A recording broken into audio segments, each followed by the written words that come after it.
ఏకం పాదం గయాయాంతు మకాయాంతు ద్వితీయకం తృతీయం స్థాపితం దివ్యం ముక్త్యై శుక్లస్య సన్నిధౌ. హరిహరేశ్వర మహాత్మ్యం అనే ప్రాచీన సంస్కృత గ్రంథంలోని శ్లోకం ఇది. శేషసాయి శ్రీ మహావిష్ణువు పాదముద్రలు ఒకటి గయలో, రెండోది మకలో, మూడోది శుక్లతీర్థంలో ఉన్నాయని తాత్పర్యం. ఇందులోని శుక్లతీర్థం ఇంగ్లాండ్లోని అబిరి లేక అవేబురి అని, రెండోది అయిన మక నేటి మక్కా అని చరిత్రకారుడు పిఎన్ ఓక్ నిర్ధారించాడు. ఈ మాట వింటే మనకు నమ్మబుద్ధి కాదు, నవ్వు కూడా వస్తుంది. ఎందుకంటే మక్కా మహమ్మదీయ మతానికి మూలస్థానం. అది ఉన్నది సౌదీ అరేబియాలో. ఆ దేశంలోకి హైందవ దేవీ దేవతల పటాలను కూడా తీసుకువెళ్ళనివారు. హైందవ ఆలయాన్ని ఎక్కడా అసలే అనుమతించరు. అలాంటి చోట శ్రీ విష్ణు పాదం ఏమిటి నాన్సెన్స్ అని మనకు అనిపించటం సహజమే. కానీ ఈ ఓక్ గారు శ్లోకం చెప్పి ఊరుకోకుండా మక్కాలోని ప్రాచీన విష్ణు ఆలయం గ్రౌండ్ ప్లాన్ కూడా ఇచ్చాడు. వరల్డ్ వేదిక్ హెరిటేజ్ గ్రంథం మొదటి సంపుటి 125వ పేజీలో ఇదిగో ఇలా. ఇందులో చదరం మీద చదరం ఆనటం వల్ల వైదిక తాంత్రిక పద్ధతి ప్రకారం అష్టభుజి ఆకృతి ఏర్పడింది. అష్టదిక్కులకు అధిపతులైన ఇంద్ర, వరుణ, యమ, అగ్ని, వాయు, కుబేర, ఈశాన, నిరుత్తుల మూర్తులు, మధ్య చదరంలో శేషతల్పం మీద శయనించిన విష్ణుమూర్తి విగ్రహము, కొలువైన గర్భాలయం అక్కడ ఉండేదట. వాస్తవానికి ఇప్పటి మక్కా ఒకప్పుడు హిందువుల పుణ్యక్షేత్రం. అక్కడి సుప్రసిద్ధ మసీదు పురాతన కాలంలో ప్రపంచ ప్రఖ్యాత దేవాలయ సముదాయం. అనంత పద్మనాభస్వామి ప్రధాన ఆలయం సమీపానే విఖ్యాత శివాలయం ఉండేది. చిన్న పెద్ద కలిపి 360 దేవతామూర్తులు ఆ ప్రాంగణంలో మహావైభవంగా కొలువు తీరేవారు. సామాన్య శకం 622లో మదీనాకు తరలిపోయిన మహమ్మద్ ప్రవక్త 630లో మక్కాను జయించాక ధ్వంసం చేయించిన పాగన్, హీదెన్ అనబడే విగ్రహాలు వేరెవరివో కాదు, మన వైదిక దేవతామూర్తులవే. ఇందాకటి ప్లాను మధ్యలో కనిపించే చదరం మక్కాలోని గ్రేట్ మాస్క్ మధ్యలో ఉండే జగమెరిగిన కాబా. సుమారు 50 అడుగుల ఎత్తున ఘనాకారంలో ఉండే ఆ కట్టడం ప్రపంచంలోకెల్లా అత్యంత పవిత్ర స్థలమని మహమ్మదీయ మతస్థులు భావిస్తారు. దానికి తూర్పు మూలనే జగత్ప్రసిద్ధమైన నల్లరాయి బయటి గోడకు తాపడం చేసి ఉంటుంది.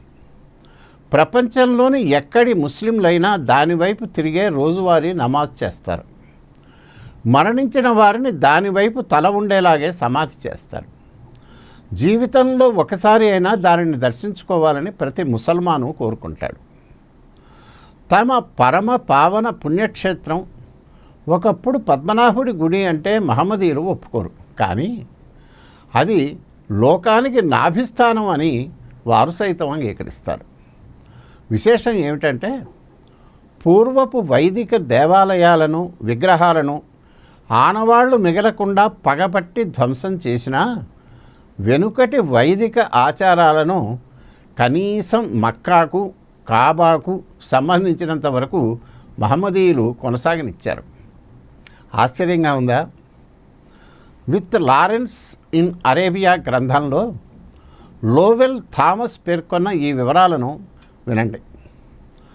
Those who approach holy Arabia by sea are required to take off their usual garments before leaving the ship and garb themselves in the ihram, a costume consisting of 2 white strips of cloth, one to go round the waist and the other to be thrown over the shoulders. When those who make the pilgrimage by land arrive within 35 miles of Mecca, they remove their headdress and their shoes. They bathe and shave and trim their nails and wear nothing but the ihram. With Lawrence in Arabia, Lowell Thomas, page 63. పావన అరేబియాకు సముద్ర మార్గాన వెళ్ళేవారు ఓడ దిగే ముందే తమ మామూలు దుస్తులను విప్పి ఎక్కడా కుట్టులేని తెల్ల బట్టలను ఇహ్రామ్ అనబడే దీక్షా వస్త్రాలుగా ధరించాలి. అంటే మన పంచా కండువా లాంటివి అనుకోండి. ఒకటి నడుముకు కట్టుకొని రెండోది భుజాల మీద కప్పుకోవాలి. భూమార్గాన యాత్ర చేసేవాళ్ళు మక్కాకు 35 మైళ్ళ దూరంలోకి రాగానే తల మీద ఆచ్ఛాదన, పాదరక్షలు తీసివేయాలి. తల గొరిగించుకొని గోళ్ళు కత్తిరించుకొని స్నానం చేయాలి. ఒంటి మీద దీక్షావస్త్రాలు మాత్రమే ధరించాలి అని అమెరికన్ గ్రంథకర్త లోవెల్ థామస్ చెప్పాడు. ఇదే సందర్భంలో జాన్ లెవిస్ బుర్క్హార్ట్ అనే స్విస్ యాత్రికుడు 1829లో ప్రచురితమైన ట్రావెల్స్ ఇన్ అరేబియా గ్రంథం మొదటి సంపుటిలో ఇచ్చిన ఈ వివరాలను కూడా ఆలకించండి.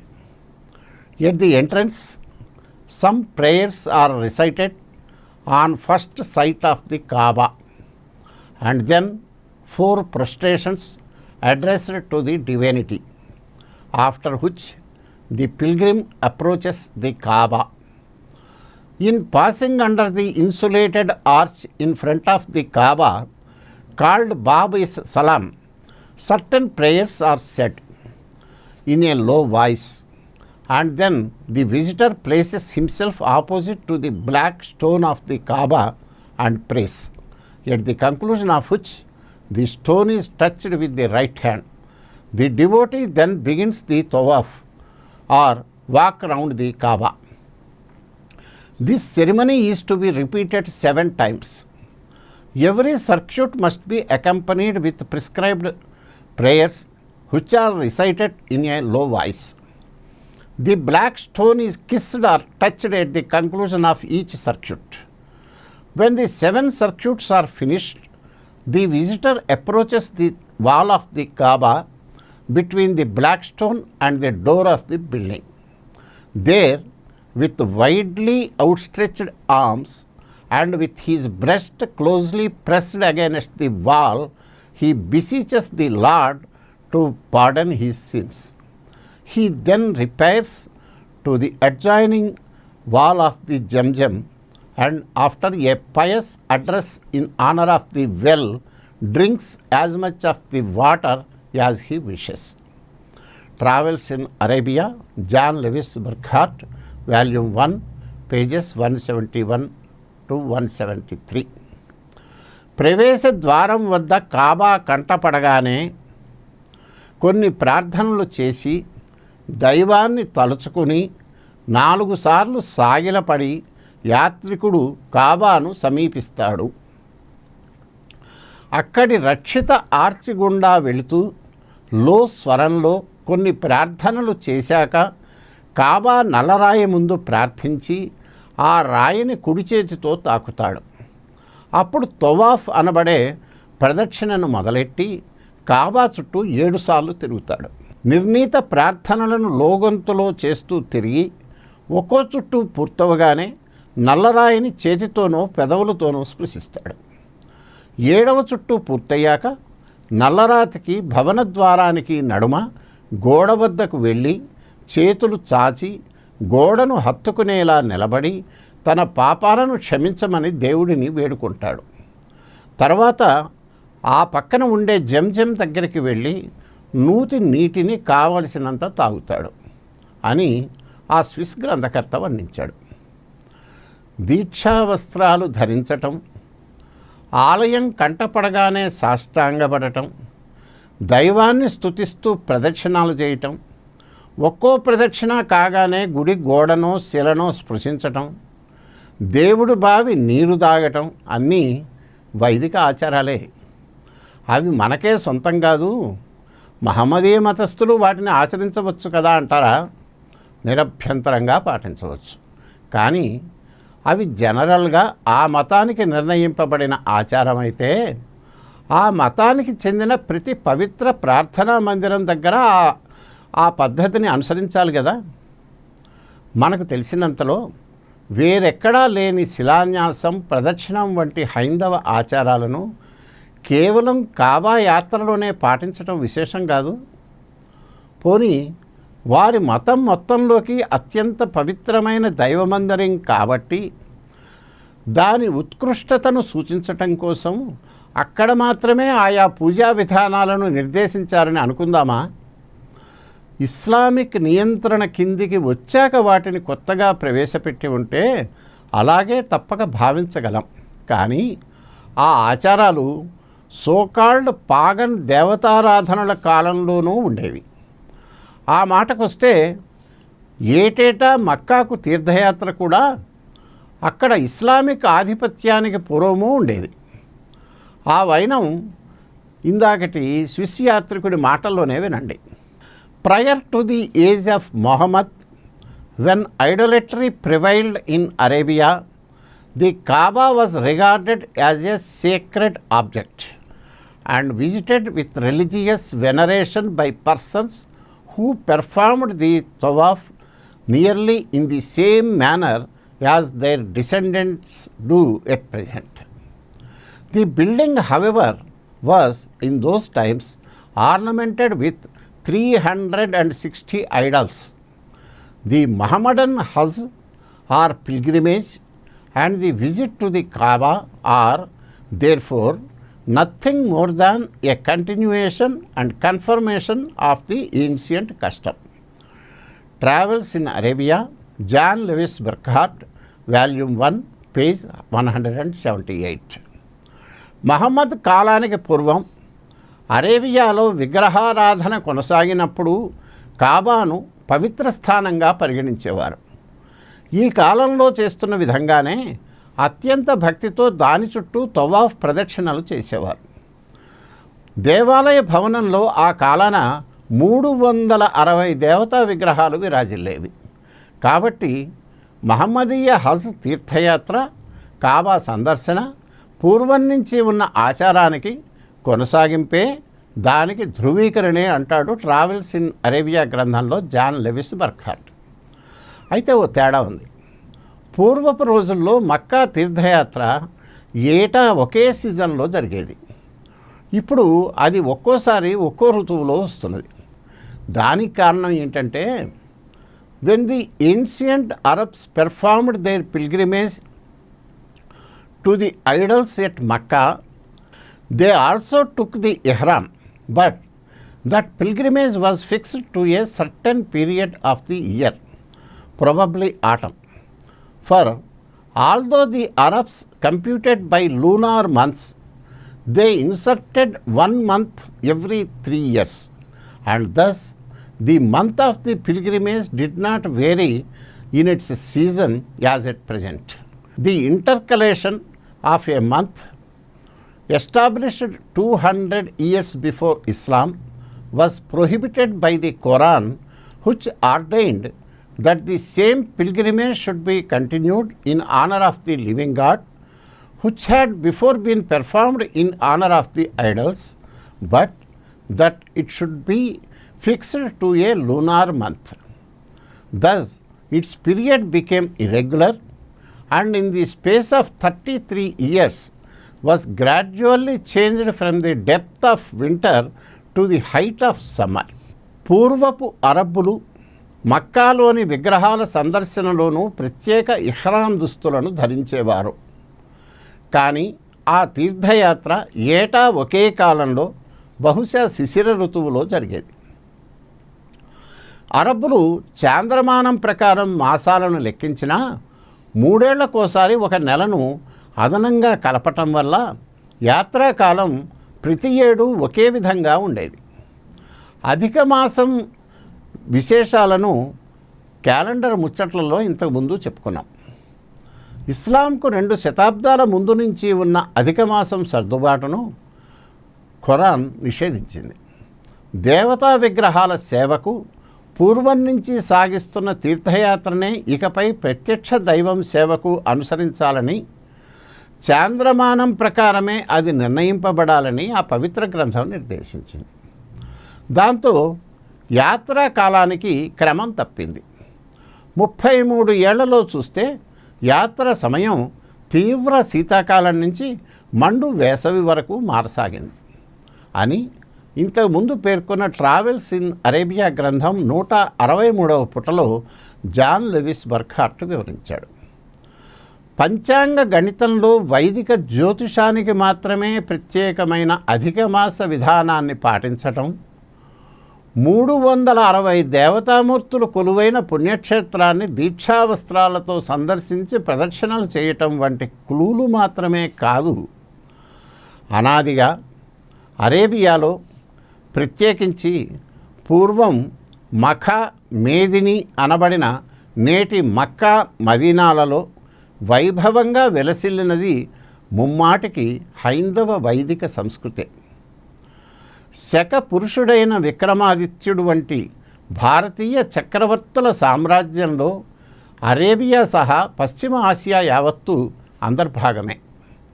అది ఎలా చెప్పగలమంటారా? టర్కీలోని ఇస్తాంబుల్లో మక్తబ్ ఈ సుల్తానియా అనే ప్రసిద్ధ గ్రంథాలయం ఉన్నది. పశ్చిమాసియా ప్రాచీన సాహిత్యం చాలా వరకు అక్కడ సేకరింపబడింది. ఆ గ్రంథాలయంలోని అరబిక్ విభాగంలో ప్రాచీన అరబిక్ కవిత్వ సంకలనం ఒకటి ఉన్నది. దాని పేరు సయర్ ఉల్ వకుల్. ఖలీఫా హరునుల్ రషీద్ ఆస్థాన కవి అబూ అమీర్ అబ్దుల్ అస్సామి దానిని కూర్పు చేశాడు. అంతకు పూర్వం 1742 సంవత్సరంలో టర్కీ పాలకుడు సుల్తాన్ సలీం సంకలింపజేసిన కవితా ఖండికలు కొన్ని అందులో ఉన్నాయి. ఆధునిక కాలాన మొదట 1864లో ప్రచురితమైన ఈ గ్రంథంలో పురాతన అరేబియా జీవనం, వైదిక సంస్కృతి, మక్కా క్షేత్రంలో ఆచార వ్యవహారాలు, అక్కడి తీర్థయాత్ర సందర్భాన ఏటా జరిగిన ఒకస్ తిరునాళ్ల వేడుకలో భాగమైన కవితాగోష్ఠుల వివరాలు, భారతదేశంతో సంబంధ బాంధవ్యాల గురించి ఎన్నో విశేషాలు ఉన్నాయి.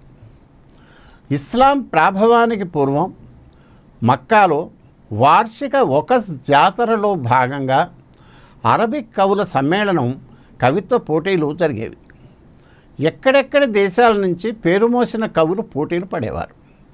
అన్నిటిలోకి ఉత్తమమైనవిగా నిర్ణయింపబడిన కవితలను బంగారపు పళ్ళెం మీద చెక్కించి కాబా గుడి లోపల ప్రదర్శించేవారు. అలా 3 ఏళ్లు వరుసగా ఉత్తమ కవిత బహుకృతి అందుకున్న అరబ్బీ కవి జిర్హామ్ బింటోయ్. అతడు మహమ్మద్ ప్రవక్త కంటే 165 ఏళ్ల పూర్వుడు. మక్కా సింపోజియంలో అత్యుత్తమమైనదిగా గుర్తింపు పొంది కాబా గుడి గోడను అలంకరించిన అతడి కవితల్లో ఒకటి విక్రమాదిత్య చక్రవర్తికి సంబంధించినది. సయర్ ఉల్ వకుల్ 315 పేజీలో ఉన్న ఆ కవితను PN Oak some blunders of Indian historical research గ్రంథం 236వ పేజీలో ప్రచురించి ఇంగ్లీష్ అనువాదాన్ని కూడా ఇచ్చాడు. Fortunate are those who lived during king Vikram's reign. He was a noble, generous, dutiful ruler, devoted to the welfare of his subjects.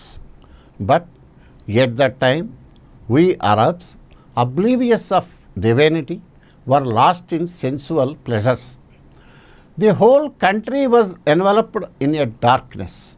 But the present dawn and pleasant sunshine of education are the result of the favor of that noble King Vikram, whose benevolence did not lose sight of us foreigners as we were. He spread his sacred culture amongst us and sent scholars from his own land, whose brilliance shone like that of the sun in our country. These scholars and preceptors, through whose benevolence we were once again made cognizant of the presence of God, introduced to his sacred knowledge and put on the road to truth, had come to our country to preach their religion and impart education. Some blunders of Indian historical research, P.N. Oak, page 236. Vikramaditya మహారాజు హయాంలో జీవించి ఉన్నవారు ధన్యులు. ఆయన కడు ఉదారుడు, ప్రజాక్షేమానికి అంకితమైన గొప్ప ప్రభువు. ఆ సమయాన మన అరబ్బులు దైవత్వాన్ని విస్మరించి ఇంద్రియ సుఖాలలో పడి భ్రష్టులయ్యారు. మన దేశం మొత్తం అంధకారంలో కొట్టుమిట్టాడుతున్న సమయాన మళ్ళీ ఉషోదయమై విద్యాసూర్యుడు ప్రకాశించాడంటే అది విక్రమ ప్రభువు ఉపకారమే. విదేశీయులమైనప్పటికీ మనలను దయచూసిన మహానుభావుడు ఆయన. ఆయన తన దేశం నుంచి విద్వాంసులను పంపించి ఉదాత్త సంస్కృతిని మనకు విస్తరింపజేశాడు. ఆ పండితులు, బోధకులు వారి మతాన్ని, విద్యను మనకు వ్యాప్తి చేశారు. వారి పుణ్యమా అని మనం మళ్ళీ పవిత్ర జ్ఞానం పొంది దైవ సాన్నిధ్యానికి చేరువై సత్యమార్గం పట్టాము అని మహమ్మద్ ప్రవక్త కంటే 2 శతాబ్దాల పూర్వీకుడైన అరబిక్ మహాకవి అన్న మాటలు.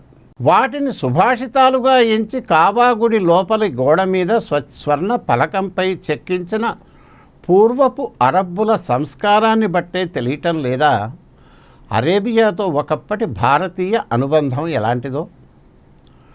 తమకు పూర్వపు మతం, సంస్కృతి, దేవతారాధనలు, సామాజిక విలువలు మొత్తంతో మహమ్మదీయులు పూర్తిగా తెగతెంపులు చేసుకొని తమ ఆధిపత్యంలోని దేశాలలో వాటి అవశేషాలను పథకం ప్రకారం నిశ్శేషంగా నిర్మూలించసాగాక వేల సంవత్సరాల పూర్వ చరిత్ర, సంస్కృతి దారుణంగా తుడిచిపెట్టుకుపోయాయి. అరబ్బులు అనగానే ఇప్పటి వారికి మహమ్మదీయ దండయాత్రలు, భయానక విధ్వంసాలే గుర్తొస్తాయి. నిజానికి ఇస్లాం ఆవిర్భావానికి పూర్వం అరబ్బులకు జ్ఞానభిక్ష పెట్టింది మనమే. అంకెలను, దశాంశ విధానాన్ని, ఆల్జీబ్రా, జామెట్రీ లాంటి గణితాలను, శాస్త్రాలను మన నుంచే వారు నేర్చుకున్నారు. వారి నుంచి మిగతా ప్రపంచం నేర్చుకున్నది. అరబిక్ స్క్రిప్ట్ లేనప్పుడు అరబ్బులు మన లిపినే వాడేవారు, సంస్కృతంలోనే రికార్డులు మెయింటైన్ చేసేవారు అని చెప్తే ఇవాళ ఎవరు నమ్మరు. ఒకప్పుడు బాస్రా రేవు ముఖద్వారం నుంచి భారతీయ వస్తువులు, సేవలు అరబ్ ప్రపంచానికి చేరేవి. సిల్కు, అత్తరు, కర్పూరం, గంధం చెక్క, వస్త్రాలు, రత్నాభరణాలు, దంతాలు, కత్తులు, ఇనుము, టేకు, వెదురు, అల్లం, ఔషధాలు, పత్తి యావత్తూ హిందూ దేశమే అరబ్బులకు సరఫరా చేసేది. అరేబియాలో వైదిక సంస్కృతి ప్రగాఢ ప్రభావానికి లోవెల్ థామస్ కనుగొని విత్ లారెన్స్ ఇన్ అరేబియా గ్రంథంలో లోకానికి చాటిన గులాబీ రంగు పెట్రా నగర విస్మృత నాగరికత మచ్చు తునక. శివుడి పేరు పెట్టబడిన మౌంట్ హార్ శిఖరానికి దాపున ఇడోమ్ కొండలను తొలచి 2000 ఏళ్ల కింద నిర్మించిన ఆ నగరం, అందులో లక్షల మంది నివాసం, వారి కోసం మొత్తం శిలలతో నిర్మించిన విహార కేంద్రాలు, ప్రాసాదాలు, దేవాలయాలు, వాటిలోని యజ్ఞకుండాలు, పూజా పీఠాల ఊసులు ఆ గ్రంథంలో కళ్ళకు కట్టినట్టు రచయిత వర్ణిస్తాడు.